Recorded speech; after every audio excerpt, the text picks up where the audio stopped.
Evelyn, thank you. And that this is so needed, right? As someone who has a daughter who's gone through a lot of mental health, realize the needs and stuff for this. So I was asking just really for some clarification in terms of what you say you're doing a lot of this stuff now, and I'm trying to reconcile, draw the link between what you use money for. I saw some visuals there. Is it for a physical location? I guess my question goes back to, tell me a little bit about your practice right now in terms of, do you have a location now? Are you operating virtually? Like, what's happening? How did you generate that funds?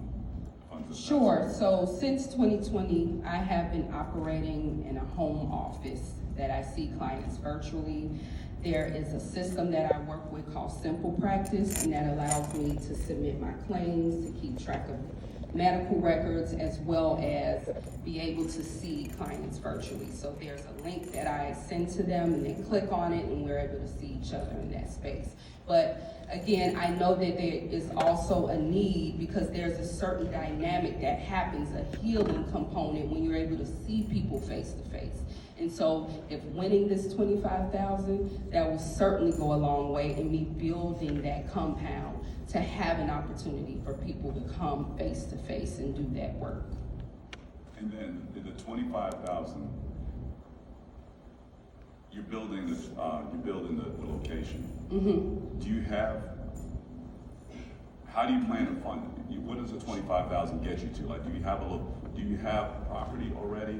Do you have a trailer already? Do you have a garden already? Like, what pieces of it Sure. are we using this money to just go out and try to procure property, procure everything, and build? Because I wasn't clear on that. Sure. So currently I have a double vacant lot that I own. I was able to attain it through the dollar lot program that they had available some years ago. And currently I do have a shipping container, but I'm looking to complete the renovation of the shipping container. I have a community garden. Just like I was shouting out Backyard Gardens and Grow Greater Englewood, they donated a lot of their time and services to help me establish that garden. But I would like to expand that garden and give me and the community an opportunity for that to be a resource for them. So there's already been an establishment with the funds that I had from an opportunity that I reinvested in, but just knowing that these funds will be able to add and complete what it is that I'm already doing, to be able to hire additional staff, to expand my reach, have advanced training, for therapeutic techniques, because I want them and me also to be more advanced to provide trauma-informed care, right? And so those are some of the things that I feel like will be able to happen if I'm able to have these funds. I promise to be brief. First, you're doing God's work, young lady. Thank you Appreciate so you. much. I guess my question is this. I'm a retired federal agent, and I have buddies that come by my coffee house, and I have other therapists come in. Would you be willing to partner with law enforcement to get other resources, and my strategy officer that runs my coffee house that bring in people that work with mental health? Okay.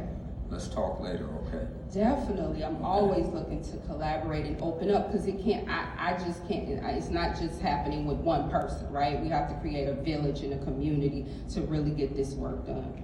You got your work cut out for you, but we're willing to help. Thank you. I'm ready. We have one more. Okay, yeah, last one. Thank you again for this information, for your presentation. It was definitely phenomenal. Thank you.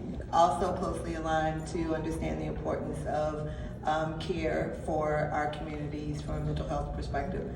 My daughter is actually a psychiatrist in her last year of residency, and she talks about this over and over and over and over again. It's difficult for folks to see people that look like her, so they're extremely excited when they do. And so with that though, I wanted to understand a little bit more about your capacity, right? So right now you service between 500 to 800 clients solo. So is your strategy then, when you move into the spot, will you continue to service them, and what's your capacity to service more or will you need to bring on folks, and how will you find those that are, you know, the same caliber as you? Good question. So I believe in generating quality over quantity, essentially, because when I'm doing this work, I want it to be amazing work, right? And so currently for me, my average is about 12 to 14 clients a week, and lately it has expanded to 14 to 18 clients a week, right?